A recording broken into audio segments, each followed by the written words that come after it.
I have two founders from Investor 8 on the show today. One of them is Pantea. She is a co-founder of the project, and she is a PhD student and very passionate about financial markets. And the other is Mahshid, and she is working on the sales and marketing side of the project, and she has a deep passion for establishing relationships with potential customers and stakeholders. Welcome to the show, both of you. Thank you. Thank you. Nice.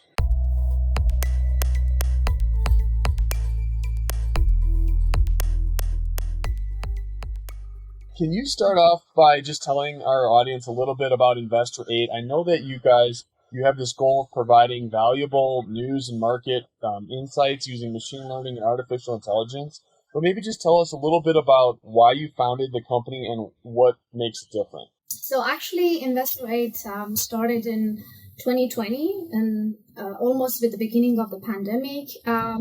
Actually, all four co-founders, we've been trading and following stock market for many years. We have been regularly experiencing ups and downs of the market and losses. Even sometimes we lost, sometimes we gained. So around 2020, it was the time that we saw there is an opportunity in the market investment. And the reason was that because we found some challenges in the existing market research tools. We started to think, okay, there seems to be a gap in the market for research tools in the manner that because some of the existing ones are somehow inefficient, time-consuming, sometimes they are, I would say, less reproducible than one might want. So we thought, okay, there is a gap to fill in. That's how the idea started. So all of us, we were sort of active in the market and experiencing this gap ourselves. So we looked around and we thought, okay, we have all the knowledge we need in-house. We have good data scientists, people with engineering and financing and banking background. We have people with project management and people management in-house. So why not doing something about it and turn an opportunity into something not only for us beneficial, but for everybody? Maybe other users can also benefit from it. So that's how the idea started to incubate itself. And we seem to have enough knowledge in-house. We started developing it. And at first it was, I'm going to be honest, like a hobby or side project. But by the time it got more and more serious, we were more and more drawn to do really something serious about it. And now it's a startup company with a really serious envision. Wow, that's an awesome story. The best products are the ones that you build for yourself. You're like, I want to use this. And then you're like, now other people can use it. The website is investor8spelled out.com. And if you're following along at home and you want to check it out, that's the place to take a look.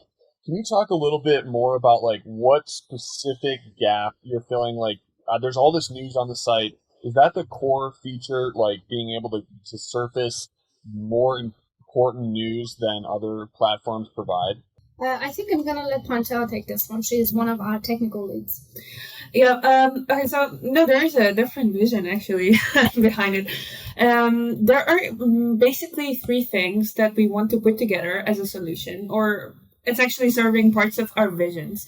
The first thing is data-driven and also efficient research. That was where we struggled the most and where it started. So we wanted to minimize the hurdle of people when they want to surf the data, they want to find some information before they want to make their decisions. That was the first problem.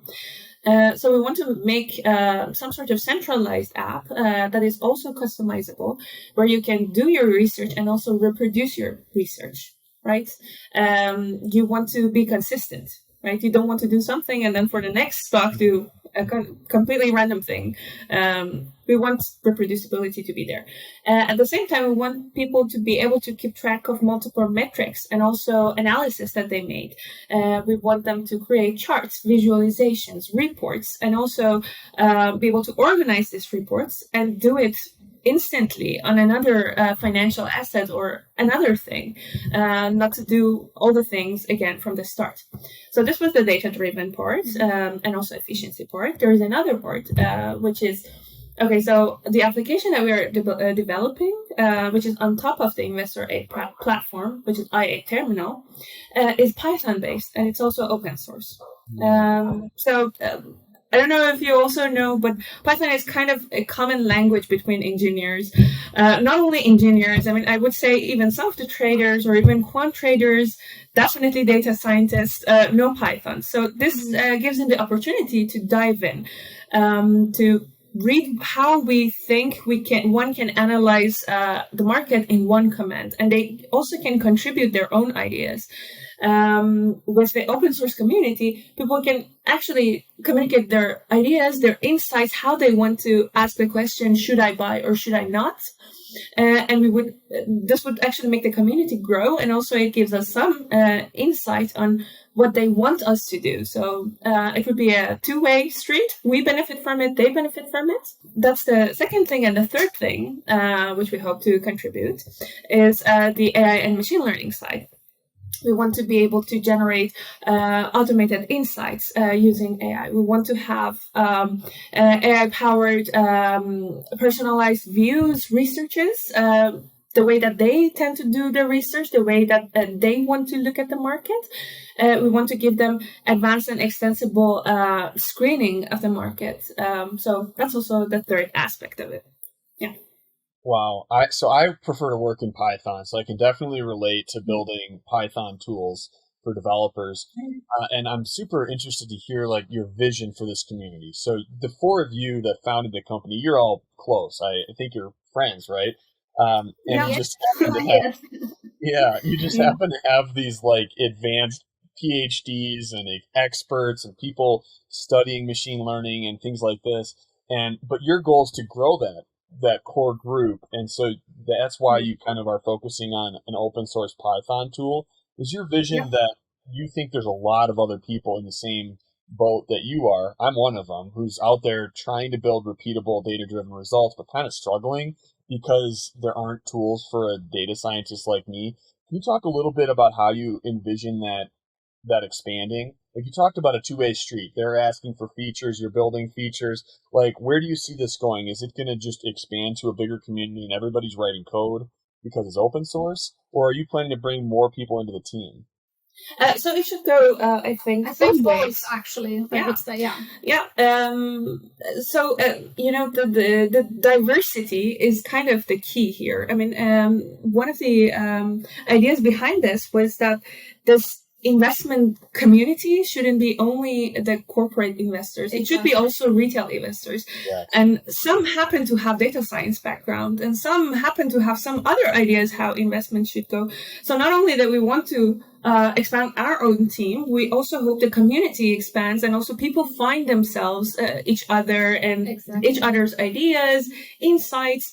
And actually at some point, we want to probably make strategies and implement some of the strategies and put them online, share our vision of how we think our application should be used, and then see what other people say.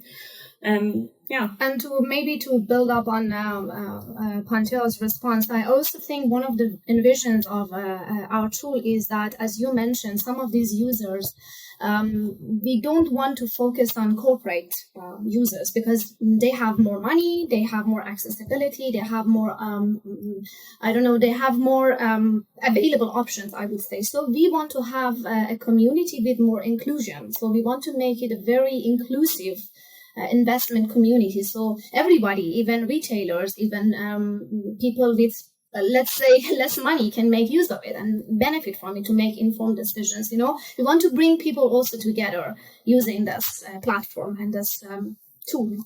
Yeah, there's so many big companies that provide tools for millionaires or people who work professionally in the industry. There's lots of APIs and tools for those folks, but I experienced this, and it sounds like your whole team had the same thing. Nobody's got a tool for me unless I go shell out many thousands of dollars. Is the best place for developers that are interested in your project this github.com/investor8-i8 terminal? Is that like where you envision this community kind of coalescing, is right on GitHub? Exactly. Yes, we hope that they start using our application there. They start going through the code, see what commands we envisioned, and probably contribute the commands that they think would be usable. Yeah, I'm looking at it right now on GitHub, like checking it out, and there's a lot of activity in here. Everybody's working hard. if I were to go use that tool to like, what's my experience going to be like as a developer or someone in Python? I'm working in a terminal. Is that the idea? Yes. This is this is our first idea. We thought we're comfortable. We're not sure if everyone is comfortable, but it would be very simple and clean. Let's just give it a try. So you will have a terminal popping up.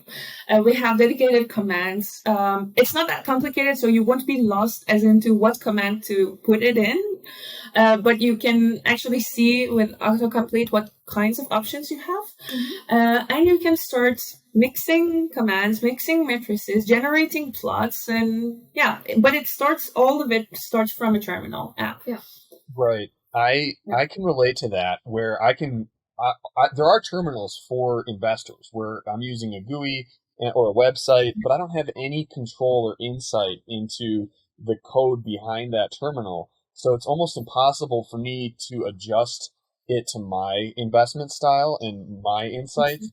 Is that kind of like the core idea behind it? Is like, I want to work as a developer. I want to work in a GUI or a terminal at the end of the day, but I want to be able to have some input and adjust what's going on behind the scenes. Is that what that allows your users to do? Yes. You can actually, at some point, think of your own strategy or the mixture of metrics or analyses that you want to use to make decision. You can put that in code. You can take our code. It's available on GitHub. Implement it and just rerun the application and make use of it. It's as simple as that. And if you feel like it, you can share it with us. Tell us, hey, I think this is interesting. Yes. I think you're on to the right approach, because this is how I want to work, and I think your team wants to work this way, and there isn't. Right. There isn't assurance. Thank you. Yeah, it's definitely the right approach. Dive in a little bit more to the AI and ML portion. Where do you envision that going? Like, what data sources do you want to be using in your research, and how are you going to apply AI and machine learning to it? So that is the very broad aspect. And I think there are many ideas. Coming from PhD backgrounds, you can actually go from conference to conference and then hear all about NLP, hear all about different ways that people are deriving information from mass of data. There are many opportunities there, we think. Not sure how it would be used.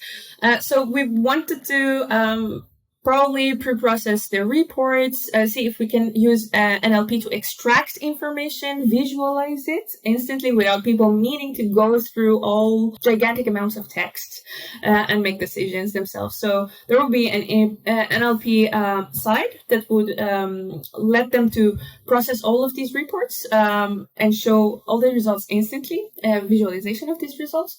There would be also another aspect on when it comes to making a strategy and investments. There would be AI-powered indicators, AI-powered metrics that could help you do that. Yeah, so it goes both ways. So one side would be using. Another thing. I haven't mentioned this. Another thing would be using the application itself. That could be also more smooth when you actually let AI tell you what your patterns are, what are the most interesting things, what did you mean by this?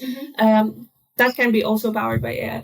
So it's one side, the usability of the product itself. Another side would be the analytics that can be added, both from the reports and also just the metrics that are driven from the price data and other metrics that are already available. Right. It's a complicated, big topic, but I think it ties in really closely with your vision.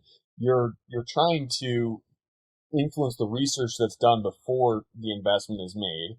And it's almost, that kind of research is really hard without AI assistance. Do you envision it being like an interplay between the AI where it's supporting the research that's done before the decision is made? Or are you thinking to fully automate the investment at some point where a lot of the investment is just driven by code or is it a combination of both?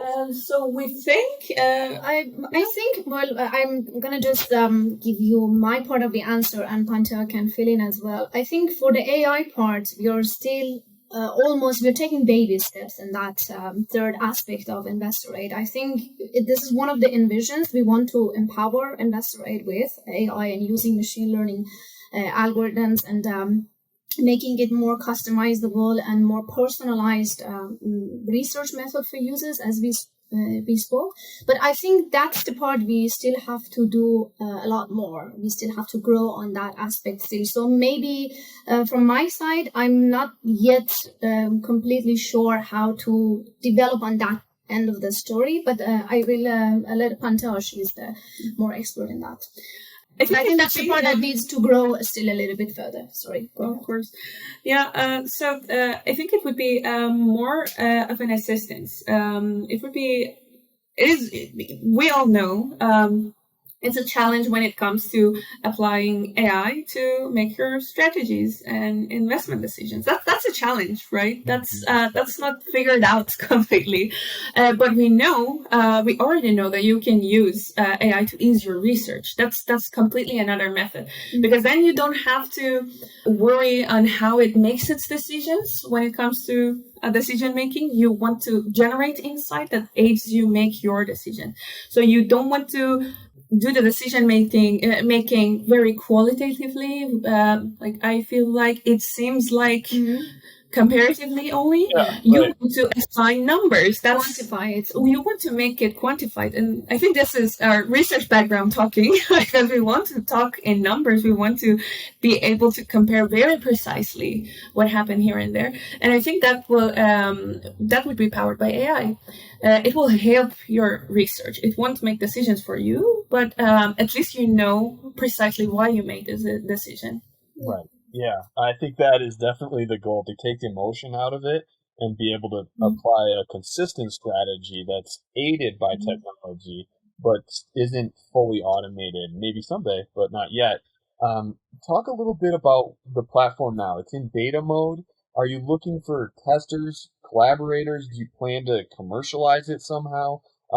Where are you now, and where do you want to be in 6 to 12 months? Well, the short answer is yes, of course. We definitely want to grow. We are building up, I would say, different business models and different strategies. We definitely want to grow. We want to not only expand, but we also want to commercialize. Let's use that word. It's the right word to use. We do want to commercialize. And we are looking into different opportunities at this moment. And as I mentioned, the AI is one of the parts that still has to grow and mature even more than it is now. We are thinking about lots of features, lots of different aspects. But indeed, it's the stage that we really need user feedback. It's the stage that we are in using, or I would say taking advantage of the open source community. We're hoping to get to the users' minds. What do they need? What is it that they are more enthusiastic about? What is it that they can inspire us? They can give us inspiration. They can give us hints. Even if someone is not implementing something correctly, this is something that I actually today learned from Pantea technically, that they can even give us hints, inspiration. So that's what we really need at this moment. And of course, next steps, as I mentioned, is to grow the business side of it. Yeah, we're looking for every opportunity to get in touch with our users. Definitely, we have a backlog that is overflowing, but of course. But what is our next step? Which feature should be next? That one the user tell us, and we want to see how they're experiencing this app and get the feedback, and hopefully implement that to make them more happy, and probably make ourselves more happy with using this app. Yeah, it's for everyone. It's not a one-way street. I really want to emphasize that it's for everyone. Exactly. When someone's going in and testing the i8 terminal, how do you get the feedback from them? What's your mechanism for collecting that from those developers? The first thing is that they hopefully sign up, and for the newcomers, we have decided that we will for a limited time, just give them access to the full premium package. And also, as they get started using this, we would send them a survey asking them about their experience. And if they felt like it, we would set up a chat and then we would have a call. That's for people who really get involved and, make use of the iTerminal application. So they do have an idea. But otherwise, I mean, it would be a free premium for a short while for them. I think that's a great strategy to kind of narrow in on exactly what the most desirable features are and have the greatest user experience before you start charging for it. I think that is a really great strategy. What does that backlog look like? I think I'm super curious to know what are you building first and how are you prioritizing that? So of course we started from the most essential commands, the things that people are already using, checking the metrics, checking some of the plots. But from time to time, there are ideas popping up in our head. There are kind of like paradigm shifts, actually, big ideas, big concepts that pop into our head, and we are just putting it there. So putting this analysis together and forming a package and so on and so on. So that backlog is filled with all different levels, basic levels, ideas popping into our head, and also sometimes the needs of people that we hear from.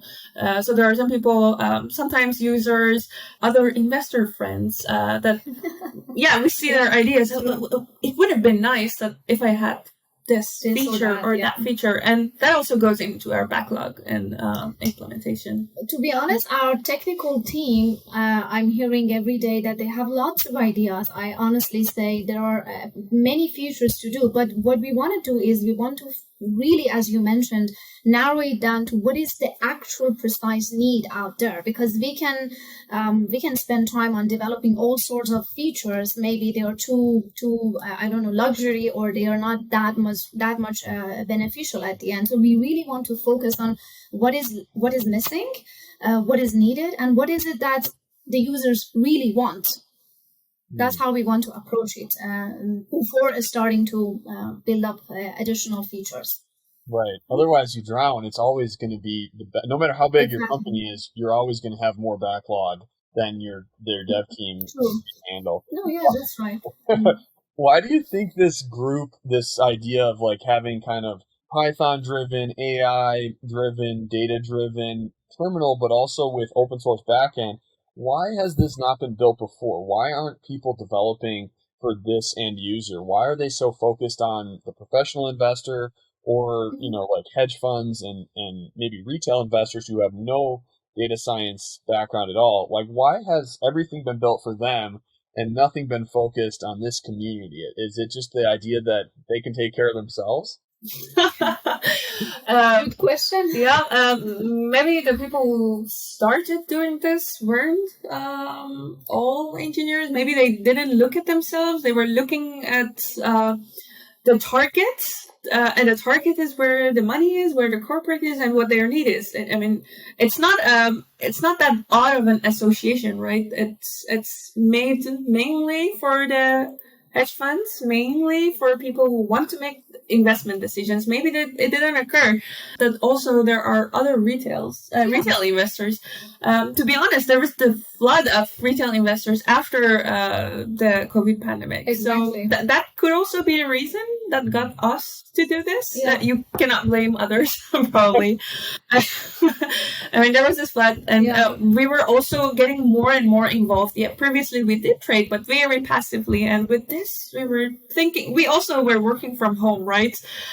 So when you're working from home, you have these different monitors that are open, and there is just one monitor that has the market open in it. And yes, so we saw that there are more people. There were definitely more people than before who were getting involved that were like us. So I would say there is also a bit of a change in the audience. And there is an increase in the number of, I would say, retail traders, maybe starting from the pandemic time. Okay. Do you think those traders are heading in the direction of being more technical? Like they maybe didn't start out being Python users, but they naturally, as they learn more about investing and get more into it, they're like, what would be nice is if I could automate this, or if I could do that. And then naturally they start to realize, well, if I want to invest my way, I have to become technical. You think that's a trend that is I think so. Yeah. It's a constant feedback loop with your money. So, yeah, you're getting feedback. There are times that you have the bull market, and no matter what you invest, and with closed eyes, you can make profit, but that doesn't last forever. And you come to the realization that, I have to make my decisions based on some information, some sort of research, and I have to have it systematic. And I think as the time passes, people come to this realization. This is something that it's not new. It has been there. People were making money with this, but in corporate form, hedge funds. And now the retailers who got involved and, experienced the nice bull market, now getting to bear market, they slowly pick up on this idea that, this has to be, there has to be a more systematic and clean way of investing. Interesting. Yeah, I've talked to a lot of app builders that are just building for retail, but I don't think anybody's working on a project for retail who's getting more technical, or folks who start technical and then start investing. I think you're onto something, and I'm really excited about it because I need it. I'm so sick of going into like a brokerage account and having limited options. As a developer, you're like, I can build it however I want. That's the beauty of being a developer. Do you get that feedback from your users that they're kind of like, yeah, this is what I needed. I needed something that was going to allow me to make data-driven choices, do it repeatably and influence it with AI and be able to execute it in a terminal that I have some input in? Are people kind of saying, yep, this is what I was looking for as you get the feedback from them? I think so far, yes. We are, as I mentioned, we are at the stage that we are collecting as much feedback as possible. But so far, the trend seems promising that this is what the users actually need. It seems to me. This is they tend, what we see is that they enjoy this freedom of thinking on their own. And at the same time, this community grows. We have encountered other engineers who tend to go through the same process of data-driven decision making. So from those, we have gotten a very good feedback already, but we're still collecting it. Yeah. And at some point, I think they will start enjoying sharing their insights, sharing how their individual strategies, because let's be honest, there is a wisdom in the crowd that is not in the individuals, and they're going to benefit from it. Yeah. I think some crowds are more wise than other crowds, and probably the PhD group of computer scientists that are getting into finance. If you can get that crowd together, you're going to actually really be better off. But I think until now, those types of folks have been isolated at hedge funds. There's probably most hedge funds or really big firms have 5 or 10 data scientists who are extremely qualified, and they're really insulated and keeping that knowledge locked away from the broader community of developers and investors. I think that you've got the right idea to take that group and make it more open source and more available to the broader community. What made you switch from being a hobby? You could have gone the insulation route and be like, hey, there's 4 of us. Maybe we'll go get 8 or 10, but keep it to ourselves and do your own investing and just make money that way. What made you decide that you wanted to share it, that you wanted to build a bigger community and make it into a full-time project rather than a hobby? I think different parameters played a role. I would say one of the most important reasons is that we felt the need more and more. The more we went on with the project, the more we felt it's a great opportunity. It's a great thing to be commercialized. It's a great thing to make into, instead of just a side project, to a real project that not only pays off, but also people can benefit as a commercial setting. We can build up a business on it. So I think it started as a hobby for ourselves, but it's like you start something you don't at first, at the beginning, you don't think, let's be honest, at first you don't think it's as great as one might think, but the more you go on with it, you think, oh, this is really turning to be something great. So I think that's one of the most important reasons that by the time it further developed, we saw more and more possibilities and more options. And as I mentioned, we thought, at least that's how I see it. We have a really great, first of all, we're friends. Some of us are even family. Babak and Afshin, they're brothers.